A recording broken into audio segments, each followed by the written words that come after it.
జై జగన్నాథ. జగన్నాథ స్వామి వారి దశావతారాల్లో భాగంగా ఈరోజు మత్స్యావతారంలో జగత్తుకు నాథుడైన జగన్నాథ స్వామి వారు దర్శన భాగ్యాన్ని అనుగ్రహిస్తూ ఉన్నారు. చోడవరంలో అతి ప్రాచీనమైన శ్రీదేవి భూదేవి సమేత శ్రీ కేశవస్వామి వారి దేవస్థానంలో ఉపాలయంగా కొలువైన జగన్నాథ స్వామి వారి తొలి రోజు మత్స్యావతారంలో స్వామివారు దర్శన భాగ్యాన్ని భాగవత కోటికి అనుగ్రహిస్తూ ఉన్నాడు.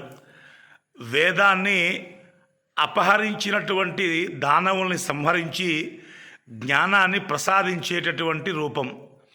మనలో కూడా విశేషమైనటువంటి జ్ఞానం ఉంది, కానీ అది మాయ చేత కప్పబడి ఉంది. అటువంటి మాయను ఛేదించేటటువంటి రూపం కనుక ఇది మత్స్యావతార రూపంగా పెద్దలు అభివర్ణిస్తూ ఉంటారు. అటువంటి స్వామిని దర్శించి తరించవలసిందిగా ప్రార్థిస్తూ ఉన్నాం.